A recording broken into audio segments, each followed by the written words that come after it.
जब यहाँ आया, इस क्षेत्र को देख के लगता है कि यहाँ जानवर रहते हैं, इंसान नहीं रहते हैं। और अगर आप इनका घर और हालात देखोगे, यहाँ के आसपास के लोगों के, पक्की छतें नहीं है लोगों के पास। दिल्ली है देश की राजधानी, और हालात क्या है ये आपको बताना जरूरी है। जो घटना हुई वो कितनी डरावनी है, इसके विजुअल्स आप लोगों ने देखे, हम लोगों ने भी देखे। जब तक उसके अंदर जान थी तब तक वो गुंडा चाकुओं से उस पर हमला करता रहा, और जब वो उसकी जान भी निकल गई तो उसने पत्थर से उसको कुचल कुचल के मार दिया। जब मैंने इनके पिताजी से बात हुई, मेरी इनकी पहले भी बात हुई थी, उसकी आंतें तक बाहर निकल आई, वो मौके पे मर गई। इतना हीनियस था सब कुछ। हमारी सबकी, मीडिया की, आम जनता की, राजनीतिक दलों की, सबकी ये मांग होनी चाहिए कि उसे सख्त से सख्त सजा मिले। लेकिन जब तक हम परिवार को नहीं सुनेंगे, परिवार से जानना का प्रयास नहीं करेंगे उनके ऊपर क्या बीत रही है, तब तक बात आगे नहीं बढ़ेगी। ये इतनी बड़ी घटना हुई, उससे पहले भी कई बार उस बच्ची को उसने डराने का काम किया। विरोध करने पे उनके पिताजी को जान से मारने की धमकी दी। देश की राजधानी है, गृह मंत्री जी का शासन है, पुलिस की क्या व्यवस्था है, पुलिस क्या कर सकती थी आप बेहतर जानते हैं। क्या नहीं हुआ, कहां गलती रही। अगर कोई सरफिरा यहां किसी बच्ची के साथ ऐसा कर देता है तो आप समझिए दिल्ली में बेटियां कितनी सुरक्षित हैं। ये होना चाहिए था कि इस परिवार को, क्योंकि कल रात में 2 बजे भी इनके साथ ताका झाकी हुई। कोई यहां झांक रहा था, कोई इनकी रेकी कर रहा था, लगातार रेकी इनकी जारी है। मैं जब पिछली बार रात में चुपचाप आया, क्योंकि मीडिया के लोग पूरा भौकाल वोकाल मचा के रखते हैं, कहाँ थे, क्या हुआ, ये है वो है, तो उस रात मुझे पता लगा कि ये यहाँ पे नहीं है। फिर मेरी इनसे फोन पे बात हुई, क्योंकि यहाँ पर ज्यादा लोग इनसे तमाम तरह के सवाल कर रहे थे। ये क्योंकि आम कॉमन आदमी है, इनको सिर्फ रोटी रोजगार, अपना परिवार, इसी से मतलब है, अपने गाँव को, उससे ये थोड़ा घबरा गए और यहाँ से दूर हट गए। फिर ये वापस लौटे। जैसे वापस लौटे, हमारी यूनिट यहाँ लगी हुई थी, तत्काल हमारे लोग आए, हमने फिर इनसे वार्ता की, और हम इंतजार कर रहे थे कि बहुत सारी जो पुलिस की इन्वेस्टिगेशन है उनके बारे में हमें जानकारी मिल जाए, क्योंकि हमने यहाँ के अधिकारियों से बात की थी कि भाई इसमें और कितने लोग हैं, क्या अकेले आदमी ने इतना साहस किया है, उसके और भी सहयोगी थे, अगर सहयोगी थे तो उनको क्या खोजा गया है, क्या उसको रिमांड पे लेकर उससे पूछताछ की गई है। ऐसी कोई भी जानकारी हमें नहीं मिली। अब परिवार की एकमात्र मांग ये है कि उसको फांसी की सजा, हीनियस क्राइम है, सरकार फास्ट ट्रैक कोर्ट में मुकदमा चला के उसको फांसी की सजा करे। ये न्याय के प्रति ये होना ही चाहिए, जिससे कि अपराधियों में डर पैदा हो। आज के अपराधियों में डर खत्म हो गया। ये पहला मामला नहीं है, चाहे हमें याद हो निर्भया का मामला, चाहे हमें नागल का मामला याद हो, जो नागल में 9 साल की बच्ची के साथ हो, चाहे ये वाला मामला याद हो। इन सब मामलों में जितना अपराध किया जा सकता था उससे भी ज्यादा अपराध करने का प्रयास किया गया। अच्छा है कि पुलिस ने उसको त्वरित गिरफ्तार किया। भीम आर्मी के लोग भी उसको ढूंढने का प्रयास कर रहे थे कि वो मिल जाए, लेकिन वो हमसे पहले पुलिस के लोगों को मिल गया। अदरवाइज हम अपने आप जानकारी हासिल करने का प्रयास करते कि उसके साथ और कौन कौन लोग शामिल थे। अब हमारी कई और मांगे हैं। जो हालात हमने आगे देखे, क्या न्याय एक दिन में मिल जाएगा, आप और मैं ये सोच लें, या 1 महीने में मिल जाएगा, ये भी संभव नहीं है। तो न्याय मिलेगा कब? न्याय मिलेगा जब कोर्ट में एक अच्छा बेहतर वकील खड़ा होकर इस केस को लड़ेगा। जो गवाह हैं इस मामले के, वो जिम्मेदारी ईमानदारी से गवाही देंगे, उनके पूरे डर नहीं होगा, और परिवार सुरक्षित रहेगा। वो इस हौसले में रहेगा कि वो खड़ा होकर इस लड़ाई को लड़ सके। मैं समझता हूँ जैसा उनका घर है और जिनके हालात हैं, मुझे तो लगता नहीं उनकी पत्नी बीमार है, वो इस लड़ाई को लड़ पाएंगे। इसलिए सरकार से हम कई मांगे करते, सरकार ने कुछ मांगों की बात भी की है, लेकिन वो भी धरातल पे तो नहीं आई कि हम इनको इतना मुआवजा दे रहे हैं। मैं ये सरकार से मांग करता हूँ प्राथमिकता के तौर पर कि सबसे पहले अगर सरकार वास्तविकता में इनके साथ खड़ी है, केंद्र की भी और यहाँ की प्रदेश की भी। मैं तो ये सोच रहा था कि मैं तो सहारनपुर से आता हूँ, मैं अपनी पार्टी का अकेला आदमी जिसको सारे देश में घूम घूम कर लड़ाई लड़नी पड़ती है। मैंने बीच में आने का प्रयास किया तो ये नहीं थे यहाँ। फिर मेरी इनके फोन पे बात होगी, हमने कहा कि एक समय बना के हम लोग आएंगे, चुपचाप आपकी पूरी लड़ाई की जानकारी करके इसको लड़ेंगे। लीगल की तरफ से हमारे लोग इसको लड़ेंगे, इस केस को पूरे, कि उससे फांसी से भी कोई कठोर सजा हो तो हम लीगल के जरिए साबित करके उसको सजा दिलाएं। लेकिन प्राथमिकता के तौर पर सरकार को ये करना चाहिए कि परिवार सुरक्षित रहेगा, और न्याय के लिए इनके साथ खड़े हैं तो इनको एक घर जो है सरकार को देना चाहिए, जिस घर में ये कम से कम ऐसी छत तो हो जिसके अंदर ये चैन से पड़ के सो जाएं, और एक सुरक्षा का माहौल। दिल्ली पुलिस को चाहिए था कि इनको सुरक्षा का माहौल देती, लेकिन मुझे तो नहीं लगता इनकी सुरक्षा में, आपकी सुरक्षा में कोई है, कोई आदमी? नहीं सर, कोई नहीं है, 2 दिन से कोई नहीं है। इतने हीनियस क्राइम के जो परिवार के लोग हैं जिनके साथ अपराध हुआ, उनकी सुरक्षा की जिम्मेदारी मेरी है, पुलिस की है। हम तो कर लेंगे भीम आर्मी के लोग, लेकिन पुलिस को करनी चाहिए थी ना। 2 दिन में ही खत्म हो गया नाटक, 6 दिन में ही नाटक खत्म। उसके बाद आज तक पुलिस को नहीं सूझी कि वो अपराधी अपनी जान बचाने के लिए, अभी ये भी जानकारी में पुख्ता नहीं है कि उसने पहले भी एक हत्या की है। उसने नाबालिग रहते एक व्यक्ति को गोली मारी थी, वो जेल में रह के आया, वो आदी है अपराध का। आज यहाँ बहन बेटियां सुरक्षित नहीं है दिल्ली में, लेकिन ऐसे अपराधियों पे कार्रवाई करने के बजाय ऐसे अपराधियों का थानों में स्वागत होता है दिल्ली में। और अपराधियों के पक्ष में आप देखो कितने भी पिछले कई सालों का ट्रेंड है, अपराधियों के पक्ष में पंचायतें हो रही हैं, यात्रा निकल रही है। ऐसे गुंडों को जब तक सख्त सजा नहीं होगी, चाहे वो फांसी हो या उससे भी बड़ी, मेरी लड़ाई उनके परिवार से नहीं है, मगर मैं चाहता हूं कि उनको ऐसी सजा मिले कि कोई परिवार दोबारा किसी परिवार में ऐसा बदमाश, ऐसा गुनहगार जन्म ना ले। ऐसी सजा उसको मिलनी चाहिए। लेकिन इस परिवार का क्या होगा? इनकी एक बच्ची, एक बेटा है, वो 12 साल का है, बेटी इन्होंने पाली। मैंने इनसे पूछा, इन्होंने अपना पेट काट काट के इसको पढ़ाया। गरीब के पास क्या है शिक्षा के अलावा? उनको उम्मीद थी कि ये पढ़ लिख के वो भी वकील बनना चाहती थी, प्रदेश में देश में अपना योगदान देना चाहती थी, इस परिवार को अपने पैरों पे खड़ा करना चाहती, अपने पिता की आवाज बनना चाहती थी। आज इनके हाथ में क्या आया? तो सरकार का जो मुआवजा सरकार ने ऐलान किया है, क्या वो मुआवजा कब मिलेगा? क्या वो कागजों में रह जाएगा? क्या ये परिवार गुमनामी के अंधेरे में चल जाए? क्या इसको भूल जाएंगे लोग? तो मेरी ये मांग है, सबसे पहले इनकी सुरक्षा सुनिश्चित हो और इसको इस माहौल से निकाला जाए। प्रधानमंत्री जी भी कहते हैं कि हमने सबको आवास दी है, प्रधानमंत्री आवास योजना चल रही है, और दिल्ली के मुख्यमंत्री का कच्ची कॉलोनी पक्की हो गई। कौन सी कॉलोनी पक्की होगी? जरा हमें भी दिखा दो। हमारा परिवार तो यहाँ कहाँ रह रहा है? ये जानवर भी नहीं रहते इस बाड़े में जहाँ रह रहा है वो। सर लगता है ऊपर, सर नाला ही है, सर लगता है ऊपर छत पे, और वो तप रही है। वो छत नहीं है, एक वो टीन डली हुई है, वो तप रही है। उसकी माँ के हालात देखो क्या है, पीने को साफ पानी नहीं, खाने को रोटी। कैसे मिलेगा न्याय? कैसे लड़ेंगे? तो सरकारों को जिम्मेदारी उठानी चाहिए, क्योंकि उनके हाथ में ताकत है। ये परिवार खड़ा कैसे रहेगा? बेलदारी का काम करते हैं, मालिक नहीं देगा रोजगार। जब पता लग जाएगा भाई इससे इतना अपराध हो गया है, लोग इसके आसपास घूमेंगे, तो सरकार इसको एक सरकारी नौकरी इस परिवार को दे, चाहे इनकी पत्नी को दे, चाहे इन्हें दे, जिससे परिवार अपने पैरों पर खड़ा हो। न्याय देना है तो न्याय की आवाज को, न्याय के चरित्र को मजबूत करना पड़ेगा ना। ये होगा न्याय कि ये अपने पैरों पर खड़े हो, अपनी बेटी के लिए न्याय के लिए लड़े, जैसे निर्भया की मां लड़ी, जैसे हाथरस का परिवार लड़ा, ये भी लड़े। और ये जाए, एक मिनट, इनको सरकार की तरफ से जो इनके पास ताकत है, सरकार इनको एक सरकारी नौकरी दे, इनको एक डीडीए का आवास दे। सबके लिए है ना आवास।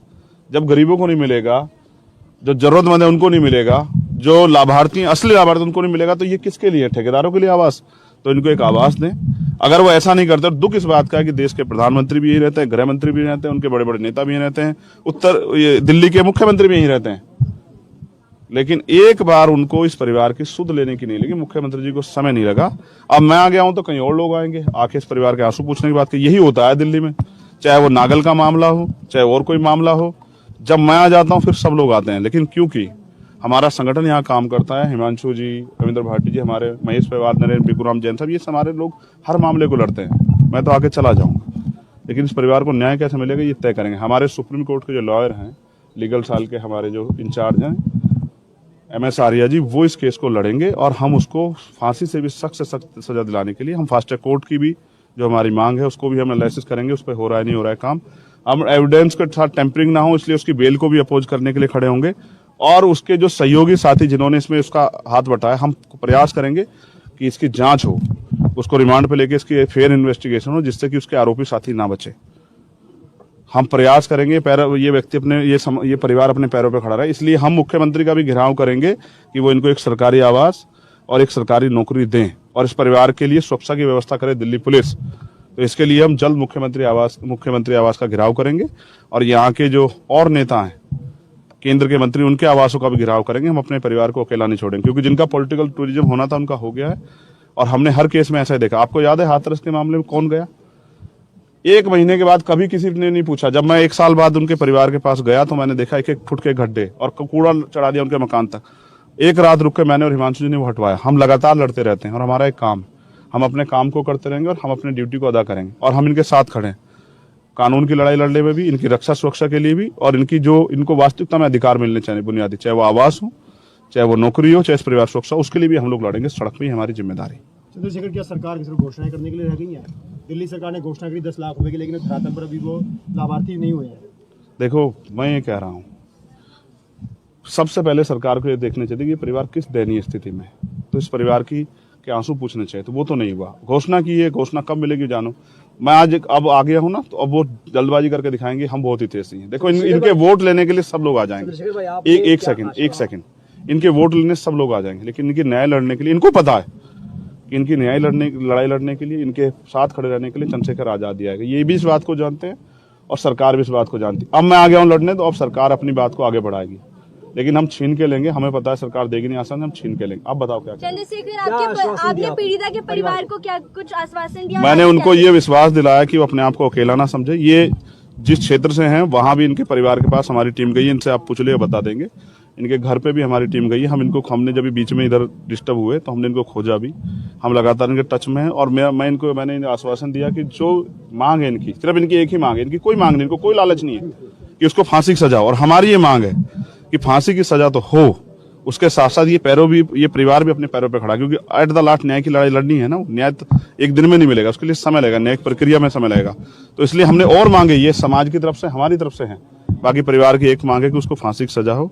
उन्होंने एक बच्ची थी, पेट काट के पाली बड़ी की, आज वो इस दुनिया में नहीं है। इनके सपने खत्म हो गए। चंद्रशेखर, कहीं ना कहीं देखा जा रहा है कि इस केस में नशे को भी बहुत बड़ा मुद्दा बनाया जा रहा है, क्योंकि यहाँ पे नशेबाज बहुत है। तो इस चीज को लेके आप क्या कहना चाहेंगे? नशे को यहाँ पे कैसे कंट्रोल किया जाए? देखो, जब यहाँ की सरकारें खूब दुकानें खोलेगी गली गली में शराबों की, तो कैसे नशा मुक्त हो जाएगा। और स्कीम देंगे, देखो दूध के साथ स्कीम नहीं देंगे, शराब के साथ स्कीम देंगे।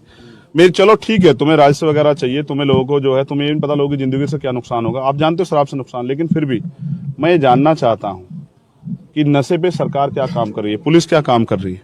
भाई ये ताकत अगर हम किसी को पकड़ लाएं, सोचो उस अपराधी को हम ही पकड़ लेते, अगर हमारे लोग उसको पीट देते या नुकसान हो जाते तो हमारे लोग के खिलाफ मुकदमा हो जाता। आप इस बात सोचो, ये काम पुलिस का है ना, पुलिस क्यों नहीं कर रही इस काम को। हम इसके लिए आवाज उठाएंगे कि नशा मुक्ति के दिल्ली में नशे से लोग मुक्त हों, इसके लिए भी हम लोग आवाज उठाएंगे। खाली शराब की बात नहीं है, यहाँ पे अन्य मादक पदार्थ भी घर घरों में बिकते हैं। बिना पुलिस के सहयोग के नहीं बिक सकते हैं सर, बिना सरकार के सहयोग के नहीं बिक सकते। हत्या हुई, वहाँ बताया जाता है कि जमघट लगता है रात को, 100 लड़कों का जमघट। वहाँ सब लोग जो है ना, से लेकर गांजे से लेकर हर चीज का सेवन किया जाता है। गूंगे बहरे अंधे सब लोग वहाँ थे। अगर वास्तविकता में वहाँ इंसान होते तो जितने समय तक उसने उस बच्ची के साथ अन्याय किया, उस गुंडे को, उस अपराधी को वहीं उसके हाथ पैर तोड़ देते, उस बच्ची की जान बचा लेते। लेकिन सबने खड़े होकर तमाशा देखा। उसका एकमात्र कारण ये है कि लोगों में इंसानियत खत्म हो गई है। क्या दिल्ली पुलिस दोषी नहीं है जिस तरीके का नशे का प्रचलन? क्यों नहीं दोषी है?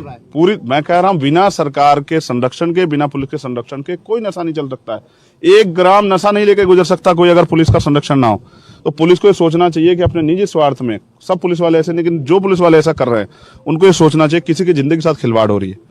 पीड़िता के पिता हमारे साथ हैं, मैं चाहता हूं वो क्या चाहते हैं आपको ये सुनना चाहिए। सवाल हो रहा है, महिला कुश्ती पहलवानों धरना चला, आप लगातार डटे रहे, तमाम राजनीतिक लोग लाए रोटियां सेकने, लेकिन क्या उन्हें इस बेटी की आवाज नहीं दिखी? क्या ये परिवार नहीं दिखा? आप तो पहुंच गए, लेकिन क्या और लोग नहीं आ सकते? मैं एक चीज आपको बताना मैंने कहना नहीं चाहता था, लेकिन आपको सुनना चाहिए।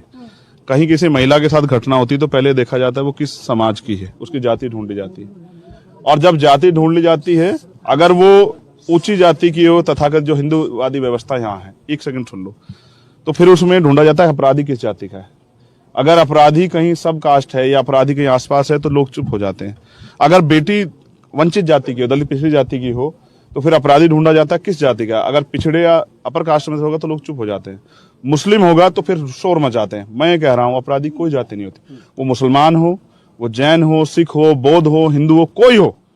अगर कोई किसी बच्चे से अपराध करता हो, किसी जाति धर्म की हो, हम तो किस महल पहलवानों की लड़ाई लड़ रहे हैं, निर्भया की लड़ाई में किसने पूछा उसकी जाति क्या थी? हमने कभी नहीं पूछा। हमारा एकमात्र मकसद ये है कि न्याय मिले। तो मैं चाहता हूं कि बेटियों की जाति ढूंढना सरकारें बंद करें और न्याय के लिए जो लोग आवाज उठा रहे हैं। मैं पूछना चाहता हूं, दिल्ली के गृह मंत्री कहां हैं बताए? क्या वो इस परिवार के पास नहीं जानते? पैर धोना जानते हैं? इनके बराबर बैठ के खाना खाने का दिखावा करते हैं। आज इस परिवार के आंसू नहीं दिखाई दे रहे हैं। कहां है गृह मंत्री? कहां है मुख्यमंत्री? कहां है प्रधानमंत्री? उनके सफाई कर्मचारी के बराबर बैठने वाले प्रधानमंत्री कहां है? क्या दिल्ली में बेटियां दिखाई दे रही? ना पहलवान बेटियां दिखाई दी, ना बेटी दिखाई दी। तो सवाल ये है कि इस अमृत काल में बेटियों को न्याय कब मिलेगा? किसके लिए अमृत काल? हाँ। जिस अमृत काल में दलितों की चमड़ी उधेड़ी जा रही हो, कोई घोड़ी पे नहीं बैठ सकता, कोई मूछन रखता, कोई पानी नहीं पी सकता, किसी बच्ची को ये जो है आतताई जाके हत्या कर देंगे, उनको जो है काट देंगे, उनको मरने के बाद तक भी जो पीटते रहेंगे। कहाँ है कानून व्यवस्था? कहाँ है कौन सा अमृत काल जहां ताकतवर लोगों के संरक्षण में पुलिस खड़ी हो जाए, सरकार खड़ी है, कहाँ कौन सा अमृतकाल की बात कर रहे हैं? मामले में भी तो साक्षी को ही दोषी बता दिया गया। लव जिहाद का एंगल लगाकर साक्षी के ही चरित्र का हनन किया जा रहा है। ये तो सदियों से चला आ रहा है। जब हमारे लिए न्याय की बात आती है, जिन वर्गों में हम पैदा हुए, तो फिर ये जाति का बैरियर भी लगता है और चरित्र हनन भी होता है। इसका अगर उदाहरण देखना हो तो आप हाथरस को देखो, कितनी अच्छी तरह चरित्र हनन हुआ। हमें आदत हो गई है, मगर मैं अपने लोगों से भी कहना चाहता हूँ, कब तक कंजाहवला केस भी आपको अगर याद हो, युवती के साथ कितने वीडियो वगैरह चलाए, सब चीजें किए, उस मामले को भी हम लोग लड़े। उनके परिवार से मिलने गया था ना, आपको याद होगा, मोड़ देने की कोशिश की गई। कितना प्रयास किया गया कि उसको एक्सीडेंट दिखाया जाए। और पुलिस का क्या रोल था उसमें? कितने घंटे तक पुलिस ने फोन नहीं उठाया। 1 जनवरी देश जाग रहा था, तब ये हुआ। मैं सिर्फ ये कहना चाहता हूँ, कितना हनन करोगे बेटे के चरित्र का? 9 दिन पूजते हो और बाकी 355 दिन उनकी खाल उतरती हुई देखते हो, क्यों चुप हो? तुम्हारी घर की बेटी नहीं, इसलिए। ये गलत है, ये सोच ही गलत है। ये न्याय चरित्र, ये इंसानियत, ये धार्मिक वो हो ही नहीं सकता है। कोई धर्म नहीं सिखाता। अगर कोई धर्म ये सिखाता कि बेटे के साथ ये करो, उस धर्म को भी आग लगा देनी चाहिए। चंद्रशेखर पीड़िता के परिवार को किस किस मोर्चे पे सहयोग करेंगे आप? हर मोर्चे पे। ये याद रखो कि ये मेरा परिवार है जी, हर पीड़ित मेरा परिवार है। उनके लिए जो लड़ाई मैं लड़ सकता हूँ, तन मन धन और अपने खून के आखिरी कतरे तक मैं उसको लड़ने का काम करूँ। चंद्रशेखर आर्थिक तौर पे पीड़िता का परिवार बुरी तरह से जूझ रहा है, इस पे क्या कर रहे हैं आप? ये ताकत यहाँ की दिल्ली की सरकार ने, हमारे लोगों ने वोट देके ऐसे नालायक लोगों को दे दी है जिनको ये दिखाई नहीं देता है कि आम आदमी पार्टी एक सेकंड, इसके लिए जवाबदेही आपको मुख्यमंत्री से पूछना चाहिए कि उस परिवार को कैसे मजबूत करेंगे।